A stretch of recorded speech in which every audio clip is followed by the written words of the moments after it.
Assalamualaikum warahmatullahi wabarakatuh. Saya Zaskia Naila dan Latifah Syafulta akan mempresentasikan bab 1 yang berjudul Perjuangan Menghadapi Ancaman Disintegrasi Bangsa. A. Ancaman disintegrasi pada 1945 sampai 1965. Yang pertama, ancaman disintegrasi akibat perbedaan ideologi. Ideologi berarti cita-cita, nilai dasar, dan keyakinannya dijunjung tinggi sebagai pedoman normatif. Sejak Indonesia merdeka, Pancasila disepakati sebagai ideologi bangsa Indonesia. Bagi bangsa Indonesia, Pancasila menjadi pedoman dalam kehidupan berbangsa dan bernegara. Dalam perkembangannya, terdapat kelompok-kelompok yang menganut ideologi tertentu yang berupaya mengganti kedudukan Pancasila sebagai ideologi bangsa Indonesia. Upaya kelompok-kelompok tersebut memicu konflik dan pergolakan. A. Pemberontakan PKI di Madiun pada 1948. Monumen Kresek dibangun untuk mengenang peristiwa pemberontakan Partai Komunis Indonesia atau PKI di Madiun pada 1948. PKI sudah terbentuk sejak masa pergerakan nasional. Pergerakan PKI mulai menurun setelah kemerdekaan Indonesia. Pergerakan PKI kembali meningkat setelah Muhammad Hatta mengeluarkan maklumat pemerintah pada 3 November 1945 yang memberi kesempatan kepada masyarakat untuk mendirikan partai politik. Latar belakang. Pada masa revolusi kemerdekaan PKI menjadi salah satu kekuatan politik yang berpengaruh dalam pemerintahan Republik Indonesia. PKI menempatkan kader-kadernya dalam jajaran pemerintahan, salah satunya Amir Syarifuddin.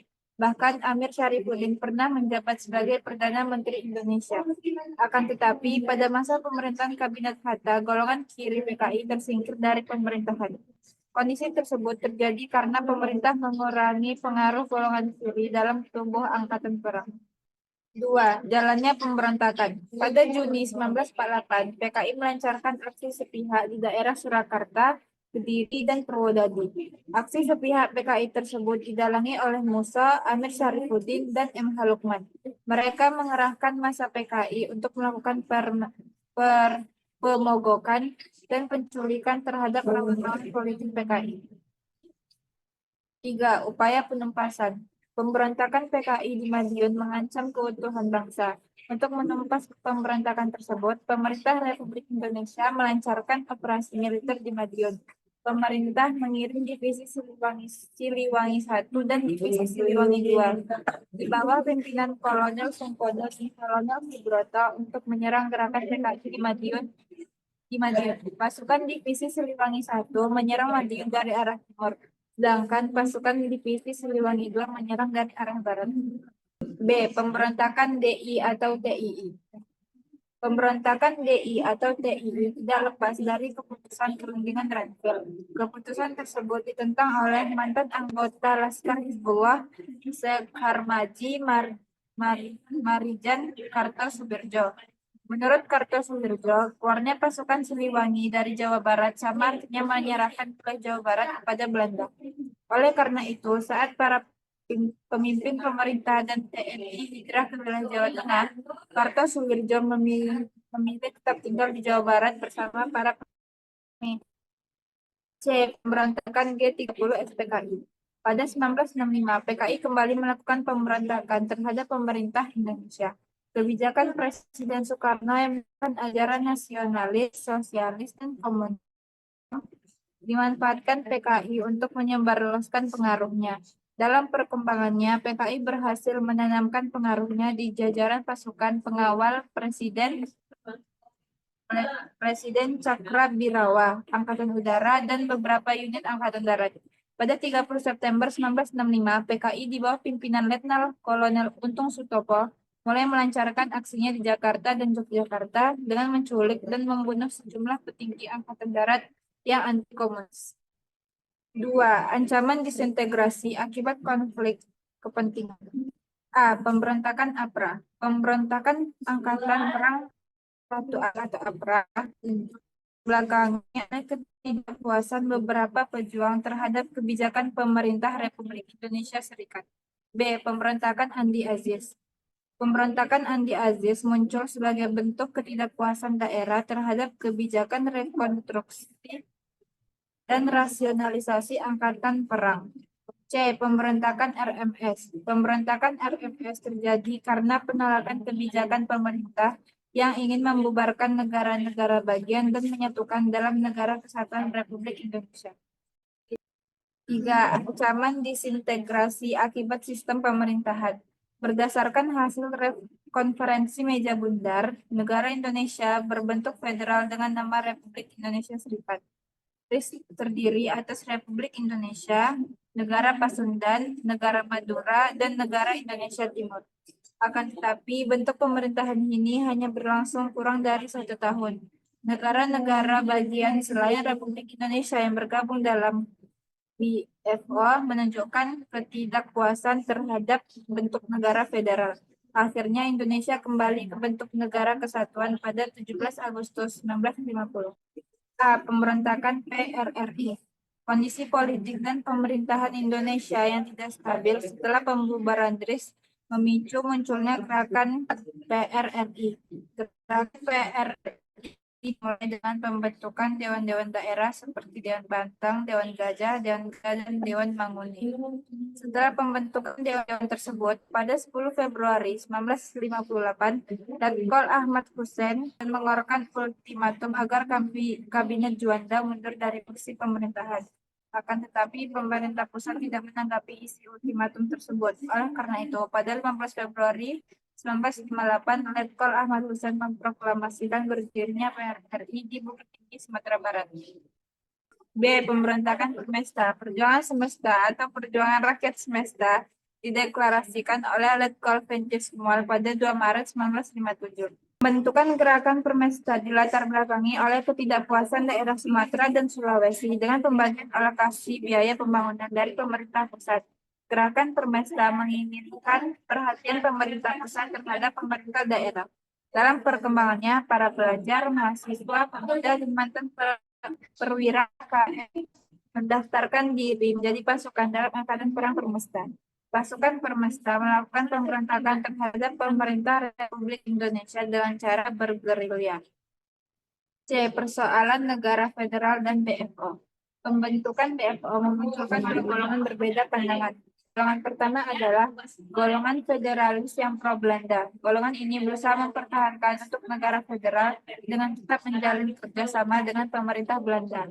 Adapun golongan kedua adalah golongan unitaris yang pro-Republik Indonesia. Golongan ini menolak kerjasama dengan Belanda dan memilih memihak Republik Indonesia dalam rangka membentuk negara Indonesia Serikat. Perjuangan tokoh penjaga keutuhan bangsa. Bangsa yang besar adalah bangsa menghargai jasa para pahlawannya. Sebagai bangsa yang besar, kita hendaknya menghargai segala bentuk perjuangan dan pengorbanan para pahlawan. Maka perjuangan dan pengorbanan para pahlawan, integrasi bangsa Indonesia tetap kokoh. Tentu saja tokoh yang telah berjuang demi keutuhan bangsa Indonesia. Beberapa tokoh penjaga keutuhan bangsa sebagai berikut. 1. Frans Kaisiepo. Frans Kaisiepo merupakan tokoh Papua yang memperjuangkan integrasi Indonesia. Jiwa nasionalis, Frans Kaisiepo muncul setelah berkenalan dengan Admo Prasojo.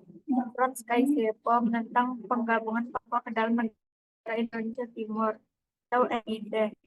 Dia juga mengusulkan pergantian nama Papua dan Netherlands New Guinea menjadi Irian. Kata Irian merupakan akronim dari ikut Republik Indonesia Anti-Netherlands. Pada 1948, Frans Kaisiepo turut berperan dalam perjuangan rakyat baik melawan Belanda setahun kemudian. Frans Kaisiepo menjadi anggota delegasi Netherlands New Guinea dalam konferensi meja bundar atau KMB di Den Haag, Belanda. Penolakan tersebut menyebabkan ia diasingkan dan dipekerjakan oleh Belanda di daerah terpencil. Pada 1961, Frans Kaisiepo membentuk partai politik bernama Leian sebagai Indonesia atau ISI yang menuntut integrasi Netherlands New Guinea dalam wilayah Republik Indonesia. Tuntutan tersebut ditunjukkan dengan membantu perjuangan pembebasan Finland Barat. Upaya Frans Kaisiepo tersebut berbuah manis. Papua menjadi bagian negara kesatuan Republik Indonesia. Yang kedua, Silas Papare.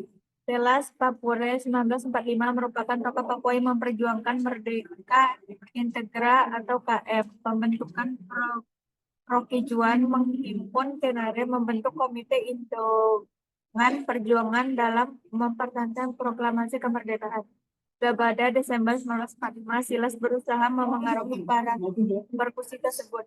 Digabung dalam batalion Silas Papare berusaha mengatakan atas aksitis Papare ditangkap dan dipenjara Dantai kemerdekaan Iriadi Jayapura oleh Belanda setelah di Papare tersebut setelah keluar dari penjara, Silas Papare diundang pemerintah Yogyakarta pada Oktober 1949. Republik Indonesia ke Yogyakarta, Perjuangan Irian di Yogyakarta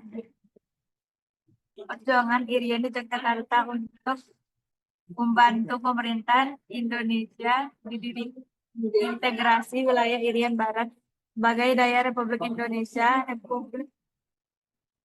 Pada 1962, Belanda bersedia melakukan perundingan untuk menyelesaikan Permagala Irian Barat Anak Agung Gede Agung.